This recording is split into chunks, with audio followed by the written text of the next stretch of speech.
Welcome to Therapy, Coaching, and Dreams. My name is D. Kelly. I'm here with my co-host, Jim Shalley. Good to be with you, Jim.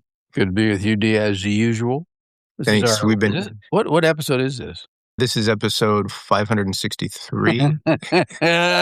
Of which we've done 17 of them. Something like that. We are exploring personality and how it gets expressed relationally and engagement in the world and vocationally, trying to help people see a model that would help them in terms of their balance and health. We've had a number of questions from listeners, and we thought that we would continue just with a few more that have come in.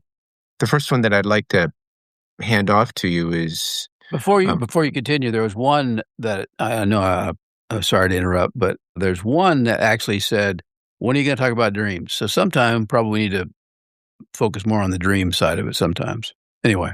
Great. I didn't want to forget to make that comment. I appreciate that. So then let's jump down to the last question here, which has to do with dreams. No, we'll get to that before this hour is over. Half hour, this 20 minutes, this 10-minute episode. 12 seconds and 12 seconds. That's right.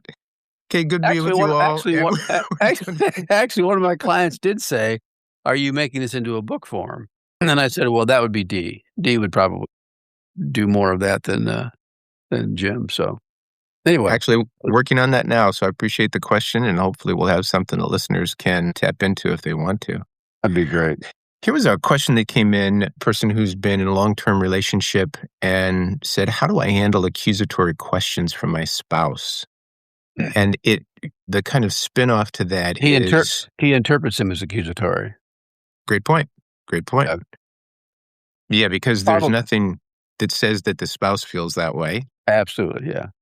Yeah. Then that's where it immediately starts to go off the rails, so to speak, in that sense, how I'm interpreting the other person. And their tone of voice, all those things are a part of it. And it may very well be, but the other person may not acknowledge that. I mean, that's the hard part of the communications side of it. And usually that will lead to a pretty quick impasse if... Yep. Yep, pretty much. You take it as accusatory and respond in a like fashion by being accusatory. Oh, yeah, the brain takes over and goes, whoops, okay, I'm fighting back. Yeah. Yeah. So that's a great first step is if you feel like something is accusatory, to ask yourself, is there something inside of me that is interpreting this as accusatory, which is really difficult in the moment. Yes, it is. Mm-hmm. But if you can pause and hold the emotion for just a moment before you react, you might... Because if I'm feeling accused and I take that self-reflective moment, there may be some truth in whatever they're saying that feels accusatory, but it may be, a growth thing for the individual. Yeah, spot on. So the follow-up question ties in and would take us to the next level of why do I take things personally? Because you want to? I think part of that is I take it personally because I care deeply for the person I'm interacting with. The greater that level of love and commitment, you're personally invested, but it also makes you vulnerable because the affection lowers some defenses that if you get triggered, all of a sudden the defenses fly up even higher than they would have been had you not been vulnerable in that moment. That's really true. That's a really good reframe from that perspective. You care so much for the relationship that you're assuming something's there that it's still hard for you to look at. Oh, yeah. Mm-hmm. Absolutely. And this is the last person you would want thinking poorly of you. Mm-hmm. And when you feel like it's coming across as accusatory, it leaves you in this space where, oh my goodness, this person I care deeply about thinks about me less than I want them to think about me. Great. That's a great way of putting it. Yeah. That's why you get defensive, because you want the other person to have you in high esteem. And when they ask a question that challenges that, we immediately become a little defensive because, oh my word, you're seeing me less than I want to see me, which is a projection about I actually see myself less than I really want to acknowledge. And so that's why it's the internal part of it. That's why I get triggered. Yeah. Usually. It has been a joy to watch. It's not easy to get there, but to work with couples where the person who feels attacked, I don't know any different word when it's accusatory. It's kind of a sense of being attacked. When they are able to make a statement that says, I doubt you are intending to, but I just want you to know how I inwardly react when you say things a particular way. And it's not on you. I need to work on some things, probably. But when you use this approach, I feel attacked. Yeah. And that slowing down the conversation just for a moment can raise defenses in the other person, but it can also lead to a conversation that says, give me some other ways that I could have said it because I wasn't intending to attack, but that just seemed like the natural way to state something. Yeah, it's the classic I statement. So if I have enough presence of mind before I get triggered to be able to say, I'm feeling accused of something, is that your intention? Well, who does that in real life? That's You a know, great point. it's like, well, let me have. I'm feeling something. Excuse me for a second. I'm feeling accused. Is that no? It's like immediately the brain gets protective Yeah. and pushes back. But yeah, that's always a challenge. It's like, okay, I'm feeling really intense, and again, sometimes you have to realize the person who's saying something has to be aware enough to know how they're saying it as well. And they may be thinking they're saying it perfectly, but they also have a kind of a annotation in their voice or something that conveys something different than what they're intending to do. So it's a two-way street from that perspective. But on the surface, typically we get defensive quickly because there's probably something deep inside that's ringing a bell of truth, and we haven't examined it fully yet. Whether it's a deep insecurity, whether it's I want to be viewed as perfect, or whatever irrational thought may be a part of it. I think a great tape to try and play enough so that it comes up naturally in your head is the tape that says, is there something here that's true that I can take and grow from? And can I just let go of the rest? Right. And once And again, it's, that takes pretty good self-awareness to even have that thought. yeah, you have to have practiced that intentionally numerous times before you get to the place where it pops up quickly. Right. Um, I jotted down a few notes to myself as we're talking here about the difference between the masculine and feminine in how we take things personally, and the difference between the toxic and healthy masculine and the toxic and healthy feminine. Mhm. And so I'm talking about inwardly because we all have all of these things within us. So Right. if we're trying to tap into another part of who we are, how do we know when it's showing up in a toxic way, and how do we know when it's showing That's up a in a great healthy point way? because as you were asked the question, I was thinking, okay, there's a healthy and unhealthy way that's you're gonna respond to this in both the masculine and feminine sides, and both the static and dynamic. Yeah. So here's how I think maybe it plays out. You add to or disagree, whatever you want. But I will simply whatever that word is. Concur? Yeah, concur with yeah, what you say. would you concede? That's what I want you to Oh, okay, yes. I'll just concede to your far wisdom that more wise than I am. Okay. so if inwardly my masculine comes out in a toxic way, my response to feeling accused, I'll be dismissive. I Just would just yeah, that's the static response for the masculine. The aggressive masculine would punch you in the face or or fight back. Yeah. yeah, still it's the masculine side. So a Yep. masculine toxicity would be aggressive or completely dismissive. Absolutely. Just like, Yeah. you're crazy. Yeah. So the healthy masculine would probably seek more feedback. Like, Yes, they would say, they would actually be able to say, I'm feeling really defensive, or I'm being defensive, I know, or I'm feeling accused." Or they would more literally say, "I'm being accused."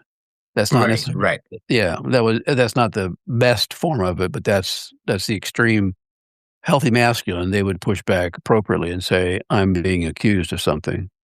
They'd I have could to add also, the feminine side to that to say, "I'm feeling accused," which is the integration piece. nice. I can also see the masculine side out of a sense of responsibility, not necessarily compassion, because compassion would move me more toward the feminine side, but Mhm. the pure masculine out of a sense of responsibility and knowing that it's important would say, could you tell me more? Yes. Mhm. Can you tell me what you're trying to get at here? Help me to understand it. That's So, a tha and that's a really healthy masculine mode that seeks information. right, exactly. So the healthy masculine will seek more information as opposed to be dismissive or aggressive. Right. And then the healthy Okay, so let's take the feminine response to feeling accused. My perspective would be that the toxic feminine, one of the responses would be to pout, Mhm. Yep. right? That would be the passive approach to pout. Mhm. And let everybody know the mood that they're in. Mhm. In a very quiet way, Right. or in a loud way, which would be to go a little hysterical and dramatic, and, "I The can't believe you said transformer. that. I can't believe you said that about me. I can't believe." Yeah. The Absolutely. transformer energy would be far more dramatic about it. Yep. Mhm. Yeah. The responder would be more of the static feminine would be more pout or mood driven. Yeah, mood driven, and they would pout, or they would go, "I'm so sorry. I'm just miserable. I know I mess up everything. It's my fault." Yeah, they would go to that side of it. So the healthy feminine, when they feel like they've been attacked, would step into healthy relational conversation. Mhm. The transformer might initially kinda laugh it off like the masculine would minimize it. They might initially do that a little bit, but then they would either tease about it or say, "Yeah, yeah, yeah, yeah, I probably do that. That's probably true, I do that." They might be more likely to acknowledge the truth of it, just like the responder would say, "Hey, you know what? I can see that." Again, the feminine is relationally driven, so the Yeah. healthy side of it is they emphasize that first, both functionally or dysfunctionally, and that's how the functional side of the feminine would do So I think that one of the great things that this it. question raises is that there is this level of putting this into practice where you are looking at the dynamic in relationship. You are looking at the dynamic with a partner and the give and take that takes place that, generally speaking, brings out your normal patterns. Part of what we encourage in all of this is to now take that inwardly and say, what if you tapped in to the parts of you that don't normally give voice to your reactions? Mhm. So if you have a strong masculine response, not just to do a different response out of a sense of responsibility, but do a different response out of a sense of compassion or relational value, and try and tap into a side of you that has not regularly had expression in your life. And that inward will then begin to change how the outward reactions take place. Yeah, I think the question might imply that there's some insecurity there that's been there for a long time, and they haven't known how to effectively maybe face that part of it. And if they have a partner that they trust, that's a great moment to say, "Help me with this. This hits a wound inside of me that I'm just now beginning to realize is there. Mhm. Have you seen this in me?" And Yeah. engage in a conversation with a partner that you trust. And the outlier would be if the partner isn't as aware and perhaps don't believe they're accusing them, or they really are Yeah, accusing them of something and they need to be different. That's the other side of it that's can be complicated. Because it very has to complicated. when you're in a relationship, it has to ideally, it has to be a journey you're on together, so that if I'm experiencing you as being accusatory, they have to begin to see how they could be interpreted that way as well. Yeah. And I know that both of us, therapist, coach, have worked with individuals where we are trying to get them to see what's behind their sarcastic comment or their accusatory statement that they deny and pass off of, "Oh, that's how I was raised," or whatever the case Yeah. might be, Mhm. and to help them become more self-aware of their inability to communicate what's really on their heart by doing it in these very cryptic ways. Yeah, it's very true. Mhm. Yeah. Let me mention something that came out of experience with a client of mine. We have throughout the podcast used these terms, the stir model, and we've given names to the masculine dynamic, the static feminine, and we have in our mind, generally speaking, what those categories are. I have often encouraged people to not use our adjectives, but to create their own descriptors of what they view as the masculine side or the feminine side. What does that Good, mean to you? good, that'll help them internalize some of it. That's good. So one of those experiences was this week where I've been trying to help this particular client get in touch with her masculine side that has found virtually no expression in her life. And I asked the question, I said, would you just list for me some adjectives of what you think toxic masculinity is? It was incredible. Not so much in touch with any expression in her own life, but she immediately gave me this list of 9 adjectives that I couldn't have done a better job of Oh, that's identifying great. toxic masculinity. I followed by saying, I know you don't have as many models of this, but what does healthy masculinity look like to you? She gave me another list of 8 to 9. Struggled, but I waited, and she named some of the best adjectives of healthy masculinity. I said, so this now is your That's great. framework for how you view the masculine side of who you are. You have good reason to be reluctant about going there because look at this toxic side. But in health, look what you can tap into. And the list, And she gave you permission for us to steal it? well, yes, she did. I immediately said, I need to market this. So, Thank you very much for doing our work for us. yeah. But it reminds me that if for some reason somebody has a reaction to the term initiator and they are wanting to identify that as something else, do so. Make the model fit for your journey. And that, I think, is a downside of what has so often happened is our attempt to put everybody into a very static model and say, no, these are the parameters.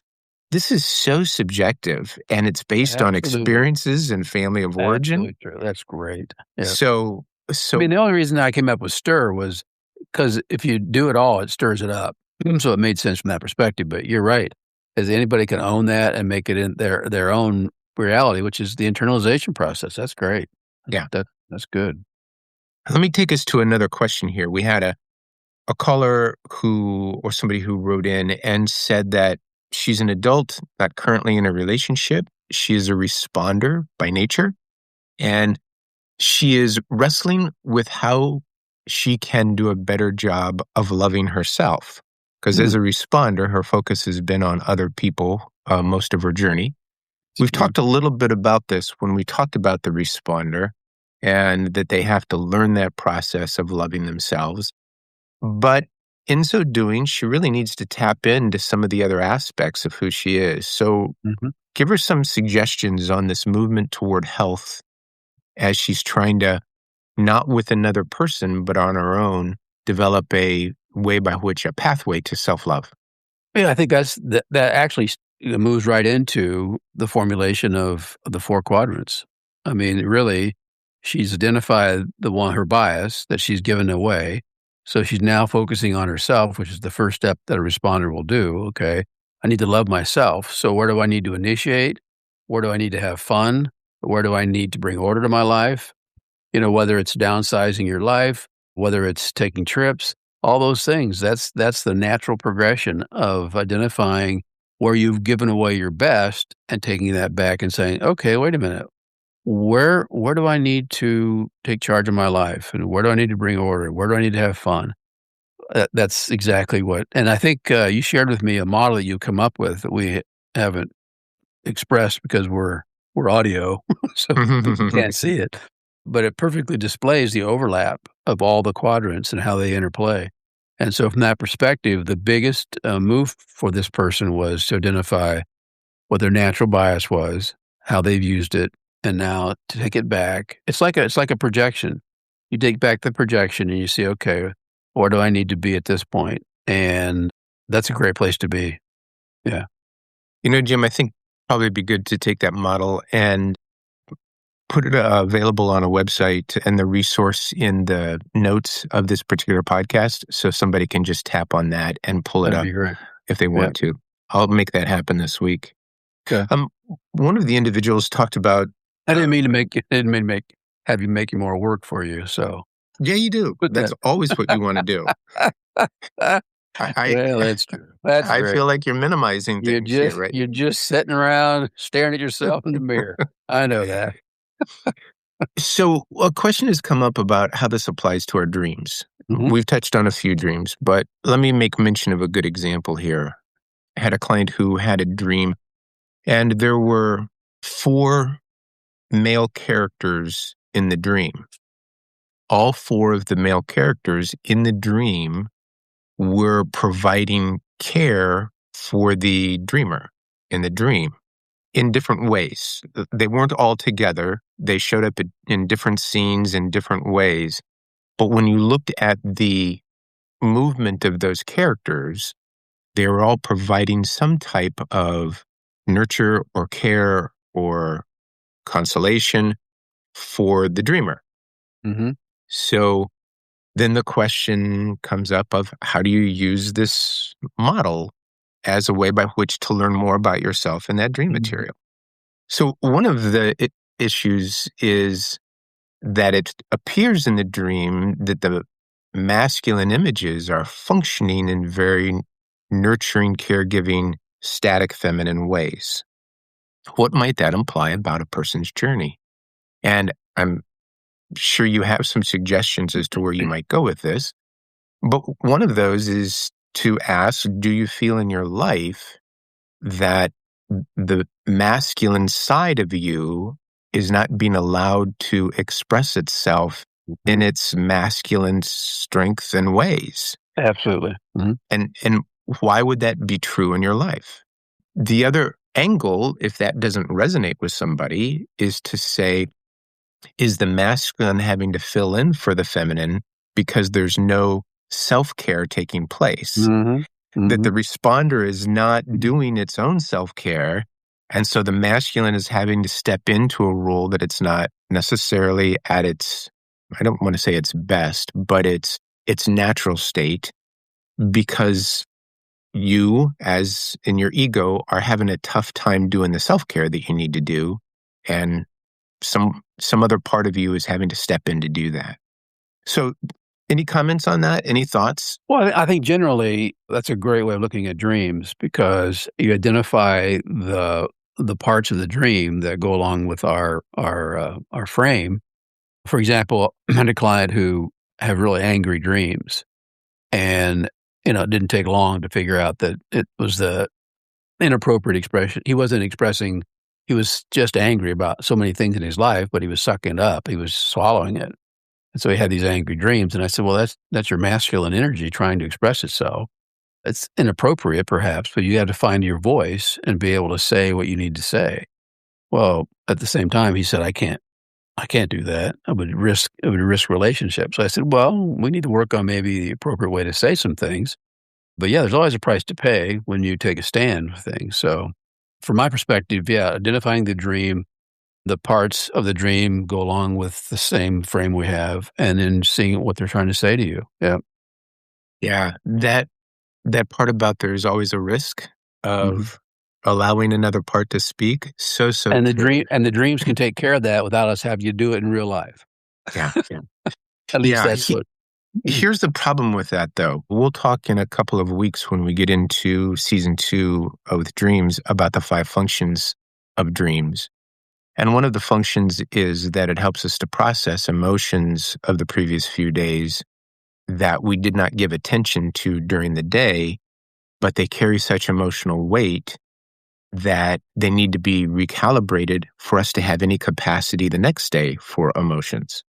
And so if somebody is experiencing some things that trigger anger, but during the day you don't give emotional attention to that anger, Mhm. you won't the next day have any capacity for emotions if at night the dreams don't replay some of those things to give expression to that anger. So dreams play out for us the expression of this emotion so that we can recalibrate and have emotional capacity the next day.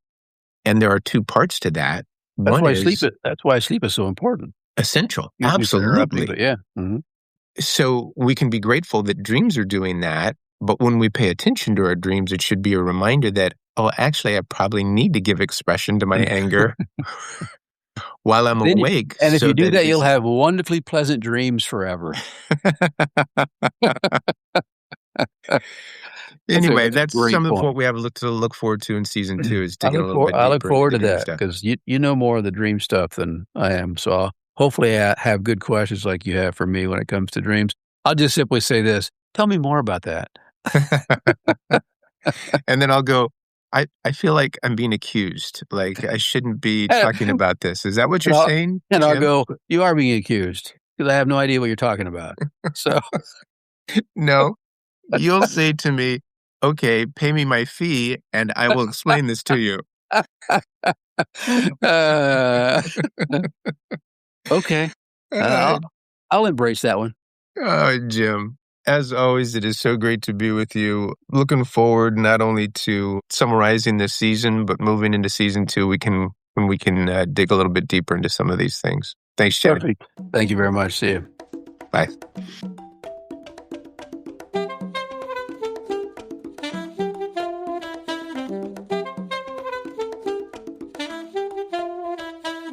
And dreams.